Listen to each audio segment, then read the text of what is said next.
Ici Satou. Parfois, quand on passe ses journées sans incident, on commence à imaginer vaguement que quelque chose de spécial pourrait arriver.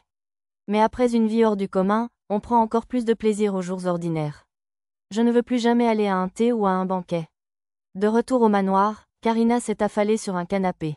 Vous êtes la fille d'un baron, alors vous allez devoir continuer à fréquenter la haute société, j'en ai bien peur. Eh bien, je ne veux pas. Karina, racontez vos soucis à Pochi, monsieur. Tama et Pochi s'approchèrent de Karina. Pour une raison inconnue, Pochi semblait dégager l'aura d'un prêtre prêt à confesser. Les dames de la noblesse me taquinent toujours, et les hommes me fixent toujours. Le dîner qui avait suivi le thé semblait avoir été assez stressant pour elle. Prenez des pâtisseries au miel. Quand les temps sont durs, mangez des sucreries et oubliez vos soucis, monsieur. Les sucreries peuvent même vous faire oublier la douleur du manque de viande, monsieur. La viande, ah, monsieur viande. Le gras fondant de la viande grillée, la tendreté et la saveur de monsieur hamburger, la simplicité gourmande du shabu-shabu. Ah, la viande. Pochi tenta de réconforter Karina, mais la seconde partie de son discours la gâcha avec son envie de viande. Pochi, bave? Oups, monsieur. Devant l'observation de Tama, Pochi fouilla dans son sac de fée, en sortit un mouchoir à motif de viande et s'essuya la bouche. Waouh, elle grandit. Il n'y a pas si longtemps, elle l'aurait juste essuyé avec son bras. Tandis que j'étais perdu dans mes pensées, Pochi se mit à mâcher tristement le motif de viande sur son mouchoir. Sachant que sa punition sans viande prenait fin le lendemain soir, j'aurais aimé qu'elle tienne encore un peu. Je jure que j'irai au labyrinthe demain. Karina se leva brusquement et s'exclama. Elle semblait irritée que Tama et Pochi aient été distraites de la rassurer. Ça ne va pas, dame Karina, réprimanda sa dame de compagnie Pina. Plus importante encore, tu devrais essayer de séduire Sir Knight, puisque tu es tout habillée. Oui, elle a raison. Essaie de mettre un peu plus en valeur ton décolleté. Une autre servante de Karina, la nouvelle, intervint. Est-ce son décolleté? C'est obscène, déclara l'autre servante, Erina, avec un rare bon sens. Je ne pus m'empêcher d'imaginer brièvement une Karina séduisante. À cet instant, nos regards se croisèrent. Satou, espèce de perverse. Sur ces mots, Karina sortit en courant. Tama la poursuivit, suivie précipitamment par Pina et les autres servantes. Je jetai un regard gêné autour de moi pour masquer ma légère bévue et vis Pochi qui me regardait d'en bas. Qu'est-ce qui ne va pas? Êtes-vous une perverse, monsieur? Comment répondre? Être une perverse, ce n'est pas bien, monsieur. Sur ces mots, Pochi trébucha après Karina et les autres. Je pense que la punition sans viande de Pochi l'affecte un peu trop. Ouais, on devrait peut-être en finir un peu, hurle. Alors que je commençais à répondre à l'inquiétude d'Arisa, Mia me tira par la manche. Ce n'est rien. Mia désigna l'entrée de la pièce. Jetant un coup d'œil, mon regard se posa de nouveau sur Pochi, qui me jetait un coup d'œil juste derrière la porte. À en juger par sa façon de filer, elle s'en sortirait probablement si on procédait comme prévu. Cette fille ne sait pas conclure un marché, murmura Arisa. J'imagine qu'elle a dû mettre cette idée dans la tête de Pochi pour essayer d'alléger la punition par pitié. C'est Arisa qui avait insisté pour qu'elle soit punie comme il se doit, mais c'est probablement sa profonde empathie et son amour qui l'ont empêchée de tenir jusqu'au bout. Ce soir-là, j'ai fabriqué l'équipement pour Karina comme promis et j'ai utilisé le reste du temps avant le lever du soleil pour expérimenter avec les clones Raka pour Pochi et Tama. Trop de nuits blanches d'affilée ne sont jamais une bonne idée, alors je me suis assuré de dormir quelques heures à l'aube. Le lendemain du goûter de la femme du vice-roi, je me suis rendu aux portes du labyrinthe pour saluer Zena et le corps d'entraînement d'élite de Célivra, la cité labyrinthe. Satou, tu es venu nous dire au revoir? Oui, et pour te donner ceci. J'ai sorti une petite pochette de mon sac de garage et l'ai donnée à Zena. Elle est trop mignonne. Attends, Satou, ne me dis pas que c'est. J'ai hoché la tête vers Zena, dont la surprise n'a fait que redoubler. La pochette que je lui ai donnée était une sorte de sac magique. J'en avais acquis plusieurs lors de notre voyage dans les mers du Sud. Celui-ci était un modèle de petite capacité que je venais de moderniser légèrement, donc ça ne devrait pas être trop grave. Il y a des potions à l'intérieur. Avec ce sac, les chocs extérieurs n'affecteront pas le contenu, vous n'avez donc pas à craindre qu'elle se casse pendant votre exploration, c'est très pratique. Oui, c'est sûr, mais... Parmi les potions, il y avait 5 potions de récupération magique intermédiaire et 5 potions de récupération d'endurance, 5 antidotes universels à base de pierre du dragon blanc, ainsi que des remèdes contre la paralysie et une bonne quantité de 2 variétés de potions diluées. J'ai aussi inclus un remède universel du labyrinthe, au cas où. On ne sait jamais ce qui peut arriver dans un labyrinthe, après tout. Vous n'en aurez peut-être pas besoin, car votre force possède ses propres potions, mais n'hésitez pas à les utiliser si vous en manquez. Les yeux de Zena s'écarquillèrent devant l'abondance de potions intermédiaires. J'avais écrit des instructions et des avertissements sur les étiquettes, alors je lui ai suggéré d'y jeter un coup d'œil plus tard. Mais je ne peux pas accepter quelque chose d'aussi précieux. Mademoiselle Zena, vous pouvez toujours les rapporter si vous ne les utilisez pas. Zena hésita, mais Yona l'encouragea gentiment à accepter. Je suppose que je n'ai pas vraiment pu te faire visiter Labyrinth City avant. Je suis désolée, c'est ma faute. Je ne cherchais pas à blâmer Zena, alors j'interrompis ses excuses pour terminer ma déclaration. Alors je te ferai visiter à ton retour du labyrinthe, si ça te va.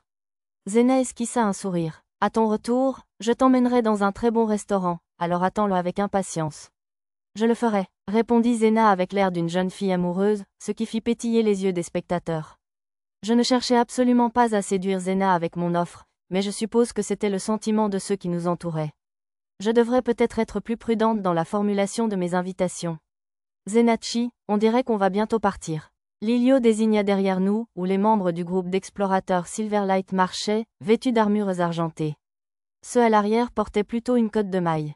Ce groupe était unique, il utilisait rarement des équipements fabriqués à partir de matériaux monstrueux, et ses membres étaient tous des femmes nobles. Malgré sa taille imposante, au moins un quart d'entre elles portaient des insignes cramoisis. Tout le monde ici? Les Silverlights nous rejoignent, alors on y va. Un jeune chevalier qui semblait être le commandant donna des ordres, et les camarades de Zena commencèrent à rassembler leurs affaires et à se diriger vers la porte ouest. Bon, Sato, on y va. Bon voyage, Zena. Attention à ne pas te blesser.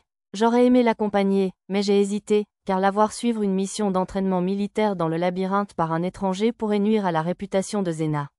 Les Silverlights étaient des vétérans, et je doutais qu'ils aillent dans des endroits trop dangereux, alors ça ne poserait probablement pas de problème. Ne t'inquiète pas, j'ai toujours eu de la chance. Ne dis pas des choses qui semblent évidentes, s'il te plaît. Je gardais cette pensée en tête en saluant Zena jusqu'à ce qu'elle disparaisse par la porte ouest.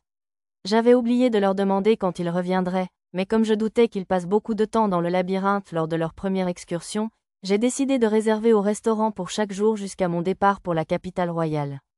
Les jours où je ne pouvais pas y aller, je pouvais simplement envoyer des employés comme Kajiro, Ayom ou Miteruna en remerciement de leur travail. À bien y penser. Plus tard, je me suis rendu compte que dire « à ton retour, je t'emmènerai dans un très bon restaurant » était déjà un mauvais présage. Il n'y avait probablement pas de quoi s'inquiéter, mais j'ai décidé de prendre de ces nouvelles de temps en temps grâce au sort de magie spatiale clairvoyance, au cas où. Je suis de retour. Bienvenue chez moi. Bienvenue, monsieur. En revenant après avoir dit au revoir à Zena, j'ai trouvé Tama et Pochi en train de jouer à une variante du jeu japonais classique, Regardez là-bas, avec mademoiselle Karina. Erina était la seule femme de chambre dans la pièce, Pina et la nouvelle étant introuvables. Bienvenue, Sato. Karina m'a accueilli, la tête basse, l'air sombre, après avoir perdu contre Tama. Karina est mauvaise? Ça ne va pas, monsieur. Regardez-moi nous battre, monsieur. Tama et Pochi ont commencé à jouer à « Regardez là-bas ». La règle habituelle était de regarder dans une direction différente de celle indiquée par l'autre personne, mais comme ces deux-là regardaient instinctivement partout où on les indiquait, notre règle de la maison pour « Regardez là-bas » était que celui qui ne suivait pas le doigt de l'autre perdait. Sato, je m'ennuie terriblement. Incapable de suivre le duo des yeux, Karina leva les yeux vers moi et fronça les sourcils. Alors, ça te dirait d'essayer de récolter des pommes de terre sauteuses et des haricots ambulants dans le labyrinthe avec Tama et Pochi? Oui, j'adorerais. Karina se leva d'un bond. Ce jour-là, elle portait une chemise ample achetée dans une boutique de vêtements préfabriqués, le balancement de sa poitrine était donc particulièrement dynamique à observer. Les pommes de terre et les haricots serviraient de matériel aux enfants de l'orphelinat privé pour s'entraîner à la cuisine et d'ingrédients pour leur dîner. D'accord, mais va te changer d'abord. J'ai fait envoyer ta nouvelle armure à la maison d'hôte. Très bien. Erina, aide-moi, s'il te plaît? Oui, MDR. Karina et Erina sortirent précipitamment de la pièce. En attendant le retour de Karina, Pochi et Tama continuaient leur combat, regardez là-bas. À une vitesse inimaginable. Ce sabre léger est parfait. En parcourant l'arsenal que j'avais aménagé pour l'école des explorateurs, Karina choisit un sabre fabriqué à partir d'une lame de menthe religieuse. Relativement léger pour sa taille, il possédait une lame dense et robuste, idéale pour l'entraînement. Remarquant que ses servantes gardiennes, Erina, et la nouvelle venue, qui l'accompagnait dans le labyrinthe, semblaient également vouloir de nouvelles armes, je leur ai donné des épées fabriquées à partir de lames de fourmis gardiennes. Pina, la dame de compagnie de Karina, restait sur place, car elle n'était pas aussi douée au combat que les deux autres. Raka, veille à ce que dame Karina ne brandisse pas ça en pleine ville. Compris. Karina pouvait être encore plus imprudente que Pochi, alors j'ai demandé à son objet intelligent de la surveiller. La plupart des gens s'en plaindraient, mais Karina ne semblait pas particulièrement gênée. Maître, entraînez-vous dame Karina? En quittant l'école des explorateurs, nous avons aperçu Lisa, qui revenait de son jogging autour de la cité labyrinthe. Pas vraiment, je lui ai demandé de l'aide pour une petite mission, c'est tout. Pendant que je discutais avec Lisa, Tama et Pochi ont accouru du manoir, toutes préparées. Comme elle n'allait pas dans un endroit très dangereux, elle ne portait qu'une simple armure et des supports en bois attachés dans le dos. Maintenant, en route, oui, bien reçu, monsieur. Au cri de Karina, Tama répondit avec sa décontraction habituelle, mais Pochi était beaucoup plus bruyante que d'habitude.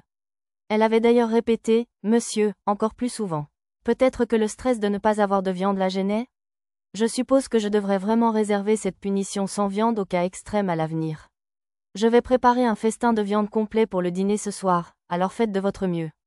GWAH. Oui, monsieur. Les yeux de Pochi s'illuminèrent à nouveau, et elle serra les poings avec une énergie renouvelée. Cours complet? C'est vrai. On aura 3 sortes de roast-beef en entrée, puis du shabu-shabu, du poulet frit, du teriyaki, du ragoût de bœuf et un bon steak bien épais. Et bien sûr, 7 saveurs différentes de steak haché. Il y aura des crevettes et du crabe léger entre les deux, et on finira avec du sukiyaki. À chaque plat que je nommais, la queue de Pochi s'agitait de plus en plus vite. Ah, je suis tellement excitée, je vais devenir folle, monsieur. J'ai tellement hâte, ça a l'air vraiment délicieux. Je vais devoir me battre particulièrement contre mes adversaires aujourd'hui pour me mettre en appétit. Pochi et Tama se mirent à tournoyer pour exprimer leur joie, tandis que la queue de Lisa se mit à claquer contre le sol. Vous aimez vraiment la viande à ce point-là? Bonne chance, dis-je en faisant un signe de la main aux filles bêtes excitées. Karina et ses servantes semblaient un peu décontenancées, mais je leur ai assuré qu'elles seraient elles aussi invitées au festin de viande et je les ai encouragées à faire de leur mieux. En revenant après avoir accompagné Karina et ses amis, je me suis arrêtée à l'orphelinat et j'ai aperçu Mia dans le jardin, en train d'apprendre aux enfants à jouer d'un instrument. Attirés par sa musique, de petits oiseaux se posaient tranquillement sur la tête et les épaules de Mia. Ah, quelle chanson délicate! Je veux peindre un tableau de Dame Mia jouant de sa musique. Alors j'écrirai un poème sur elle. De jeunes fées, garçons et filles, tournoyaient autour de Mia, admirative. Sa seule réponse à leur compliment fut un indifférent. Elle semblait même beaucoup plus apprécier apprendre des instruments aux enfants. Satou, dis donc, Mia, tu apprends la musique aux enfants? Comme Mia m'avait repéré, je me suis approchée pour les saluer. Des instruments. Mia a fait un signe de tête en direction des enfants. Tu veux dire que tu aimerais plus d'instruments pour que les enfants puissent s'entraîner? Elle acquiesça, alors j'acceptais d'en fournir. Je pourrais demander à mademoiselle Miteruna d'en commander plus tard. Oui, très bien. Redresse un peu ta lame, fiston. Ça demande moins de force de la tenir comme ça. Près de Mia et de ses amis, quelques personnes âgées enseignaient le travail du bois et la sculpture à des enfants. Ces personnes étaient des artisans à la retraite et des habitués des concerts de Mia au bord du lac. Bonjour, mais si ce n'est pas le jeune maître? Merci beaucoup d'avoir accédé à ma demande. PFF, pas besoin de nous remercier. On paye juste la jeune fille pour ses concerts. Comment refuser Dame Mia? Par l'intermédiaire de Mia, j'avais demandé qu'il propose des formations ou des ateliers de bricolage aux enfants afin de leur offrir plus de possibilités d'emploi. Il le faisait bénévolement, mais je comptais les remercier avec du saké, des pâtisseries, etc. En plus des ateliers, Lulu donnait des cours de cuisine. Tu as pris l'habitude d'utiliser le couteau? Je vais te montrer comment écraser une pomme de terre sauteuse. Lulu et quelques domestiques du manoir apprenaient aux enfants à préparer des pommes de terre sauteuses. La plupart étaient des filles, mais il y avait aussi pas mal de garçons. Tous avaient l'air très sérieux. Maître, alors qu'elle terminait sa démonstration, Lulu m'a remarqué et a esquissé un sourire radieux. Tu as besoin de quelque chose pour les cours? Tout va bien, merci. Après avoir confirmé cela, j'ai félicité les enfants pour leur sérieux, et quand je serai grand, je serai chef comme Madame Lulu. Je commencerai avec un food truck et je serai propriétaire d'un restaurant un jour. Pour une raison inconnue, ils ont commencé à me raconter leurs rêves. J'étais impressionnée qu'ils aient déjà des aspirations aussi claires à leur jeune âge. Leur avenir s'annonçait prometteur. Nana, allez, dit Larve. Nana, on va jouer avec des blocs de construction. Après avoir quitté la classe de Lulu et être entrée dans l'orphelinat, j'ai trouvé Nana entourée de ses chères larves. Malgré son air impassible, elle semblait s'amuser, alors j'ai fait le tour du couloir avec précaution sans l'interrompre. Dans un coin de l'espace commun où Nana et les enfants jouaient, une sorte de file d'attente s'était formée. En enquêtant, j'ai appris qu'ils attendaient de recharger l'outil magique, semblable à un ventilateur électrique, que je leur avais donné. À mon tour. Les enfants semblaient prendre plaisir à canaliser leur pouvoir magique dans l'outil. On aurait dit que tourner en rythme comme un ventilateur électrique était devenu une mode, lui aussi. Comme il chargeait apparemment le ventilateur avec de la magie pour le plaisir, j'avais remarqué récemment que de plus en plus d'enfants commençaient à maîtriser la compétence manipulation magique. Comme c'était une compétence très utile, j'ai également fourni à l'orphelinat et à l'école des explorateurs des lampes magiques, des épées en bois faciles à recharger, etc., en espérant qu'ils soient encore plus nombreux à l'acquérir. Chèvre, un autre groupe d'enfants jouait avec des cartes d'entraînement dans le couloir, utilisant les bancs comme table. Non, celle-là, c'est de la viande de chèvre. Quoi? Alors, chèvre, est tout à fait exact. Mais Pochi et Tama ont appelé ça viande de chèvre. C'était mignon à regarder, mais j'avais peur qu'ils se trompent de mémoire, alors je leur ai poliment dit que chèvre suffisait. Quand l'enfant qui avait cru Pochi et Tama eut les larmes aux yeux, j'ai ajouté: si tu vois Pochi ou Tama, tu pourras leur dire qu'ils se sont trompés. Sur un autre banc, à proximité, un enfant plus âgé lisait lentement un livre d'images à un plus jeune. Visiblement, l'éducation à l'orphelinat se passait bien. Donne-le-moi, je veux le lire. Découple, je n'ai pas fini. Entendant des enfants se disputer, j'ai jeté un coup d'œil dans une pièce et j'ai vu 2 enfants plus âgés se disputer à propos d'un livre dans la bibliothèque. Arrêtez, tous les deux. Une voix familière a interrompu la dispute. Arisa. La règle, c'est une demi-heure par personne, tu te souviens? Amuna, donne le livre à Ralin. Bien, Yaé, merci, Arisa. Alors que le garçon appelé Ralin prenait joyeusement le livre, j'ai remarqué la couverture. C'était un livre de sorts d'introduction pour enfants que j'avais créé avec Arisa et Mia. Je l'avais écrit dans le style des manuels d'instruction que l'on trouve souvent dans les librairies japonaises modernes, comme apprendre les tableurs en 2 semaines. Il était donc concis, avec de nombreuses illustrations et schémas à chaque page. C'était un manuel de base très pratique. J'avais limité la théorie et les principes à de petits encadrés facultatifs, de sorte que le texte principal était uniquement destiné à l'apprentissage de la magie. En me remarquant, les enfants murmurèrent entre eux. Mais si ce n'est pas maître. Arisa me fit signe et je suis entré dans la bibliothèque. Dis, maître, tu crois qu'on pourrait produire ce manuel en série? On pourrait probablement en retranscrire plus d'exemplaires, bien sûr. J'avais le sentiment de pouvoir créer un sort d'impression en théorie, mais j'avais appris lors de l'incident de tête de chien qu'un dieu interdisait les presses à imprimer, alors je ne comptais pas franchir cette limite pour le moment. Mais si on fait ça, il risque d'être copié et d'être divulgué au public. Le seul moyen de production disponible au monde était la copie manuelle, ce qui signifiait qu'il n'existait pas de véritable notion de droit d'auteur dans la plupart des pays. Alors, on pourrait simplement sous-traiter les illustrations. Je ne pense pas que quiconque puisse comprendre les choses à partir des seules images. S'il ne s'agissait que d'écriture, je pourrais facilement faire des copies en combinant pensée parallèle et la main magique. Des images étaient probablement possibles aussi, mais elles seraient plus pénibles que l'écriture, alors je ne voulais pas vraiment le faire moi-même. Je vais demander à un studio d'art juste pour les illustrations, alors. Combien d'exemplaires voulez-vous? Merci, maître. 10 suffirait amplement pour ici, mais j'aimerais aussi en mettre à l'école des explorateurs et tout ça. On pourrait en faire 20, par précaution? J'ai accepté sans hésiter, car 10 ou 20 ne faisaient pas une grande différence. Arisa, pratique les chants avec moi. Moi aussi. Oh, et moi. Une fois notre conversation terminée, les enfants se sont rassemblés autour d'Arisa.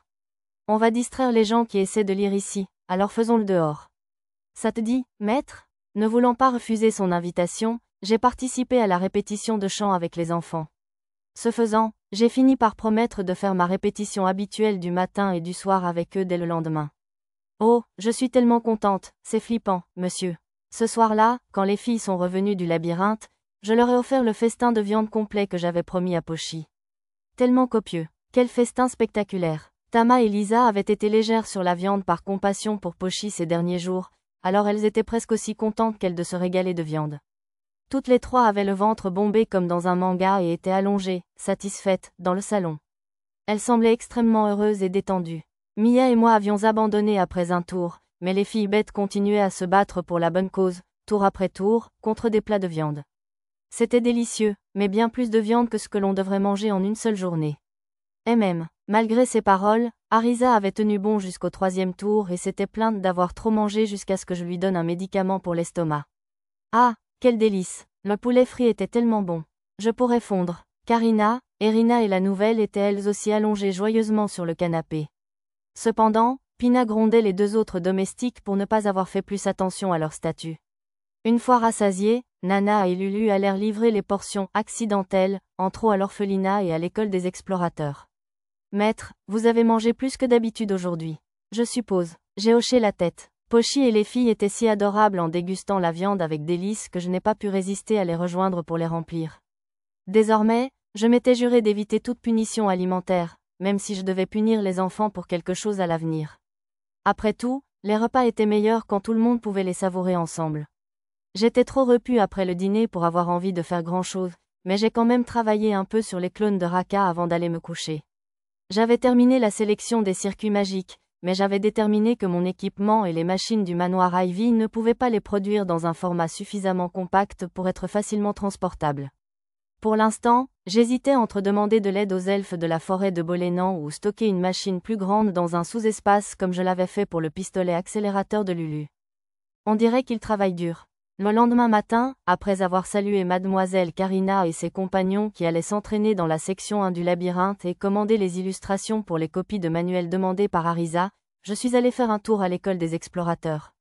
Dans la cour, Jerry et les jeunes nobles s'entraînaient avec les élèves de première et de deuxième génération. De l'autre côté du chemin, j'ai vu les élèves de première génération revenir de leur examen final de fin d'études. Ils étaient un peu plus tôt que prévu, mais à en juger par leur air fier et joyeux, il semblait qu'ils avaient réussi l'examen. Et, monsieur, me remarquant, les élèves de première génération accoururent. On a réussi l'examen. Usasa me sourit fièrement. Après les avoir félicités pour leurs efforts, je leur ai demandé de se laver afin que nous puissions organiser une cérémonie de remise des diplômes après le déjeuner. J'ai contacté mon groupe avec le sort de magie spatiale, téléphone, et leur ai parlé de la cérémonie, puis je suis allé demander à mademoiselle Miteruna et aux autres servantes de commencer les préparatifs. Comme c'était un plan inattendu, nous aurions probablement à faire livrer la plupart des repas depuis les réfectoires ou les restaurants. Bientôt, de nombreuses personnes impliquées étaient rassemblées dans la cour de l'école des explorateurs. Comme Erina et la nouvelle recrue étaient revenues de l'exploration du labyrinthe de Karina, blêmes comme la mort, elles retournèrent au manoir.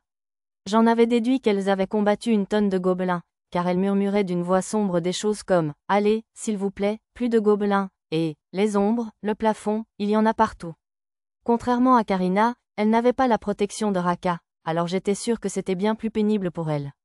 Je m'excuse pour mon retard, maître. Lisa arriva la dernière, portant un sac rempli d'argent qu'elle disait être ses gains des batailles de la journée. On dirait que c'est plus que d'habitude. Oui, des guerriers célèbres sont venus de la capitale royale aujourd'hui. Il faudra que tu me racontes comment ils se sont battus après la cérémonie. Oui, maître, j'ai changé l'argent qu'elle m'avait donné en pièces d'or, puis je le lui ai rendu en guise de récompense. Elle n'apprécierait pas que je le lui laisse dès le départ. Quand Arisa est venue me chercher, je suis montée sur l'estrade installée dans la cour. Félicitations à tous pour votre diplôme. Un long discours aurait endormi tout le monde, alors je les ai brièvement félicités pour leur travail acharné à l'école des explorateurs et leur ai rappelé de privilégier leur survie. Ensuite, le directeur, M. Kajiro, Arisa et quelques autres orateurs ont présenté leurs félicitations, et nous leur avons finalement remis l'équivalent de leur diplôme. Maintenant, nous allons remettre à chacun d'entre vous une cape en guise de preuve de votre diplôme. J'ai appelé les diplômés un par un et j'ai revêtu chacun d'eux d'une cape bleue. Comme les capes étaient faites d'une membrane d'hydre hautement résistante au choc et d'un cuir de viverne résistant aux coupures, ils pourraient probablement les porter jusqu'au niveau 40 au moins. Au dos, elles étaient teintées d'une variante de l'emblème de ma maison. C'est un peu différent du tien, non? La princesse Messia observa les capes avec intérêt. Arisa m'avait aidé à créer le blason, qui représentait la silhouette d'un dragon en peluche dodue, les bras levés, un stylo en forme de lance sur les épaules. Comme c'est une version plus mignonne, on devrait peut-être l'appeler Pandra. Les murmures d'Arisa se sont rapidement répandus parmi les élèves, et bientôt les diplômés se sont mis à s'appeler Pandra, sans sourciller. J'étais loin de me douter que Pandra deviendrait le surnom des diplômés de l'école des explorateurs à Labyrinth City. Après cela, nous avons célébré l'événement en toute simplicité, avec un jus de fruits et un repas de fête, puis nous avons terminé. Ensuite, les diplômés et les professeurs allaient au quartier des loisirs pour faire la fête. Ils m'ont invité, alors j'ai décidé de passer plus tard. Monsieur, en quittant l'école des explorateurs, des enfants de l'orphelinat m'ont fait signe. Ils avaient regardé la cérémonie de remise des diplômes de l'autre côté de la haie. Moi aussi, je veux intégrer l'école des explorateurs. Moi aussi, je suis bon à l'épée. Les enfants réclamaient tous la permission de s'inscrire à l'école. Comme j'étais sûr qu'ils y avaient sérieusement réfléchi, il serait cruel de les interrompre avec un « peut-être quand tu seras plus grand ». Je comprends vos demandes, mais je crains que ce ne soit pas possible tout de suite. Il y a une limite au nombre d'élèves que nous pouvons accueillir simultanément. Exactement. Il faut au moins réussir le test de sélection, sinon vous ne tiendrez pas une minute dans le labyrinthe. Les enfants ont grommelé à nos paroles et à celles d'Arisa. Mais Arisa, elle, peut le faire. Vu qu'il passait autant de temps avec mes enfants, ils avaient probablement cru à tort qu'ils pouvaient aussi être des explorateurs, puisqu'il avait à peu près le même âge. Je ne vous dis pas d'abandonner, d'accord? J'ai caressé la tête des enfants. Monsieur, j'ai dit, pas tout de suite, pas, jamais. Je vous trouverai un professeur bientôt. À ces mots, les enfants ont tous souri. Comme des enfants, ils ont commencé à poser des questions comme « C'est bientôt, c'est quand ?» Demain, mais j'ai simplement répondu « Bientôt, c'est juste bientôt », tout en réfléchissant à la façon de mettre ma promesse en pratique. À la prochaine soupe populaire, je pourrais chercher des explorateurs ou des soldats à la retraite et voir si je pouvais embaucher quelqu'un pour enseigner aux enfants l'autodéfense et les techniques d'entraînement de base. Après la fête de remise des diplômes, ce soir-là, j'ai laissé les filles aux soins de leur ancienne institutrice, Irunia, et j'ai emmené les garçons dans des bars et des restaurants. C'était assez amusant de voir à quel point chaque endroit était différent. Bon, alors, nous avons fini par boire presque jusqu'à l'aube, mais j'ai quand même réussi à me rendre dans une zone déserte de la strate supérieure. Non seulement il n'y avait plus d'explorateurs, mais il n'y avait presque plus de monstres. J'avais prévu d'y construire un complexe pour mettre à niveau le personnel exécutif des Shigoya. D'abord, je vais construire des enclos pour enfermer les monstres. J'ai utilisé le sort de magie de la terre, fosse, pour creuser des puits régulièrement espacés d'environ 9 mètres de profondeur et de largeur. Une fois les puits creusés, j'ai utilisé le sort de magie de la terre, mur, pour incliner les parois des puits, avec un surplomb glissant au sommet. Ensuite, les couvercles. Fabriquer des grilles métalliques pour couvrir chaque trou aurait été un vrai casse-tête, alors j'ai sorti quelques gros rochers du stockage et, du bout du doigt, j'ai utilisé lames de sort pour les découper en morceaux d'environ 1 mètre d'épaisseur. Enfin, j'ai utilisé création d'objets en pierre pour les tripler d'épaisseur environ, pour plus de sécurité. Il faudrait peut-être aussi une fenêtre? J'ai créé 3 ouvertures de la taille d'une bouche d'égout dans chaque couvercle, puis j'y ai fusionné des panneaux de cristal. Tant qu'à faire, j'ai gravé des circuits magiques de pierres sacrées dans les fenêtres de cristal. Ouf, je suis crevé. Il ne me restait plus qu'un dernier effort. Finalement, j'ai jeté quelques cadavres de monstres inutiles dans le stockage, ainsi que des rats du labyrinthe et des cafards que j'avais rassemblés à cet effet, en jetant quelques-uns dans chaque trou. Maintenant, si je laissais cela quelques semaines, il devrait y avoir assez de monstres pour une bonne montée en puissance. Ça serait problématique s'ils se mangeaient entre eux et réduisaient trop leur nombre, alors je les surveillerais avec clairvoyance tous les 2 ou 3 jours. Réprimant un bâillement, je me suis téléporté au manoir en surface. Après le petit déjeuner, alors que j'étais dans le bureau à vérifier mes plans pour la journée, Karina a fait irruption dans la pièce, toute excitée. Aujourd'hui, j'aimerais chasser des grenouilles pour qu'on puisse manger de délicieuses cuisses de grenouilles frites. Comme j'avais encore passé la nuit blanche, son cri joyeux m'a fait mal à la tête. Super, c'est une très bonne idée, monsieur. Tama et Pochi sont entrés derrière elle, me regardant avec des yeux pétillants. Tant que Karina avait Raka, une grenouille ne pouvait probablement pas lui faire de mal, mais... Non, pas de grenouille. Si je leur en donnais la permission, Karina finirait presque certainement par être entraînée dans l'étang et à tremper ses vêtements. Je ne pouvais pas laisser une jeune femme exposer un tel spectacle devant une bande d'explorateurs rustres. Même si j'aurais personnellement adoré le voir. Si vous allez chasser, rendez-vous sur le territoire des fourmis du labyrinthe, près de la section 4. Les fourmis du labyrinthe avaient des carapaces molles, et leur seule attaque spéciale consistait à cracher de l'acide formique. L'acide pouvait fondre à travers les tissus et le cuir, mais la protection de Raka devrait y résister sans problème. Fièvre du nectar? Il y a des boules de nectar sucré dans les fourmilières, monsieur. Tama et Pochi sourirent et se frottèrent les joues. Karina semblait excitée aussi, mais je dus réprimander. Interdiction d'entrer dans la fourmilière du labyrinthe, vous deux. Nyo, pourquoi pas, monsieur? Si vous l'entraînez dans la fourmilière, Dame Karina serait en danger. Même avec les défenses de Raka, Karina n'avait ni assez de magie ni d'endurance pour repousser une horde de fourmis dans leur nid. Au minimum, elle devrait d'abord atteindre le niveau 20. Ça me paraît terriblement loin. Karina ça fait ça. Elle n'était encore que niveau 9. Go, Karina? C'est vrai, monsieur. 1 pas en avant, 2 pas en arrière, monsieur. Pochi, ce n'est pas vrai. Arisa lui avait probablement appris ce vieux dicton, mais dans ce cas précis, cela signifiait que Karina n'arriverait jamais à rien. Très bien. J'y vais étape par étape. Bon, tant mieux si ça a remonté le moral de Karina. Monsieur Satou, nous avons préparé des vêtements d'explorateur pour Dame Karina. Lequel serait le plus approprié, selon vous? Pina, la dame d'honneur de Karina, et ses 2 gardes entrèrent dans la pièce, chacune vêtue de tenues d'explorateur étrangement révélatrices. Elles semblaient toutes très amples au niveau de la poitrine, car elles étaient faites pour mademoiselle Karina. Pina, je croyais t'avoir dit que je ne porterais pas une tenue aussi embarrassante.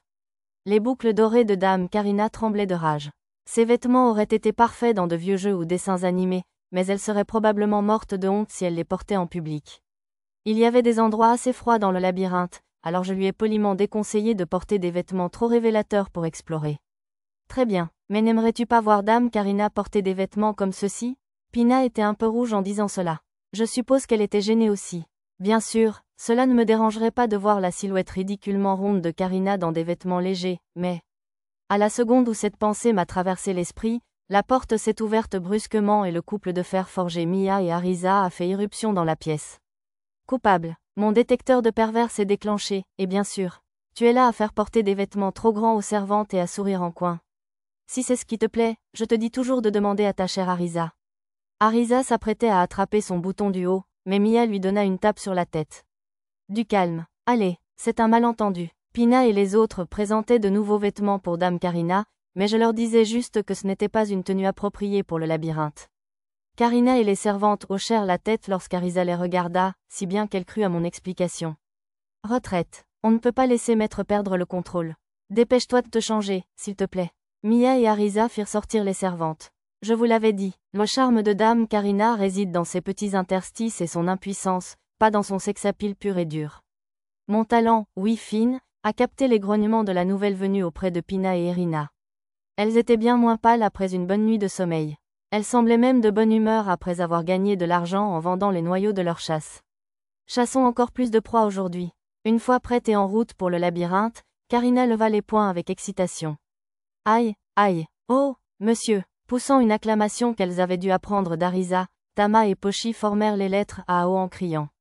C'était adorable. À bien y penser, j'avais l'impression d'avoir vu une telle acclamation dans un vieux manga shoujo.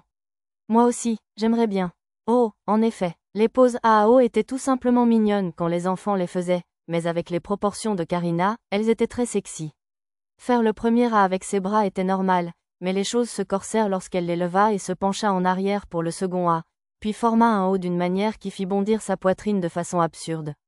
Tu vois, comme je te l'ai dit, son manque de défense fait le charme de dame Karina.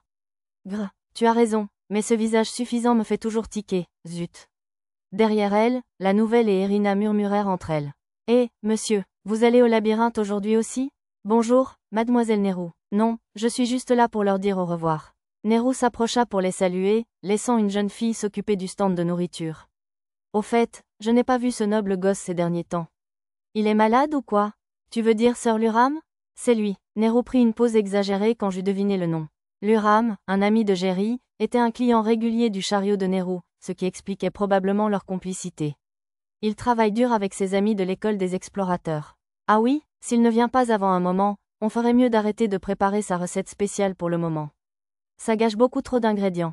Au début, je m'étais demandé si c'était le début d'une histoire d'amour, mais je suppose que ce n'était pas pour ça qu'elle avait posé la question. Sire Chevalier, je crois qu'ils partent. Irina est venue me chercher. C'est encore un de vos potes qui arrive, monsieur. C'est qui cette nana? Elle a intérêt à ne pas se moquer de moi. À bien y penser, Nehru et Irina avaient des manières de parler similaires. Allons, allons, ne vous disputez pas. J'ai frappé dans mes mains pour interrompre la dispute, et ils ont cédé. Leur personnalité était similaire, pas seulement leur façon de parler, alors j'avais le pressentiment qu'elles pourraient devenir de bonnes amies si elles en avaient l'occasion. J'ai poussé Irina vers la porte ouest, où nous avons salué Karina et ses compagnons à leur entrée dans le labyrinthe. Nous avons 4 parchemins du labyrinthe envahis, pluie de fleurs de cerisier, fauchage, tournage d'herbes et herbes liantes. Quant au prix, cette fois, les marchands Weasel Folk vendaient les parchemins à un prix exorbitant, 10 pièces d'or par parchemin. C'est parfait, les parchemins étaient conservés à la Guilde Ouest, où j'ai payé le prix et les ai acceptés. Leurs catégories sont inconnues. Souhaitez-vous que la Guilde les analyse? Non, ça va, je les collectionne juste pour le plaisir. D'après mon art, pluie de fleurs de cerisier et fauchage relevaient de la magie pratique, tandis que tournage d'herbes et herbes liantes relevaient de la magie de la terre. Nous avons également été informés de 2 autres parchemins que ces marchands souhaiteraient vous montrer. Ils seront dans la capitale royale jusqu'au début de l'année prochaine. Si vous êtes pressé, je peux vous donner leurs coordonnées. Je ne comprenais pas pourquoi ils gardaient ces parchemins séparément des 4 autres, mais j'ai accepté l'information, curieux de savoir de quoi il s'agissait. Ça devrait marcher, puisque je serai également dans la capitale royale aux alentours du Nouvel An. En quittant la Guilde Ouest, j'ai repéré un groupe en armure, couvert de blessures. Il devait être composé principalement de nobles et de chevaliers. Ces cottes de mailles et armures intégrales étaient extrêmement chères, c'est pourquoi les explorateurs de la cité du labyrinthe n'en avaient généralement pas. Pour une raison inconnue, une étrange atmosphère sanguinaire flottait dans l'air. Peut-être s'est-il passé quelque chose? Oh, c'est Lilio. Ça doit vouloir dire qu'il s'agissait de l'élite du labyrinthe de la cité de Seriou. Je ne l'avais pas remarqué, car le marqueur de Zena n'était pas là. Attends, où est-elle alors? Lilio accourut. C'est Zenachi. Comme pour confirmer mes craintes, Lilio s'accrocha à moi et répéta le surnom de Zena.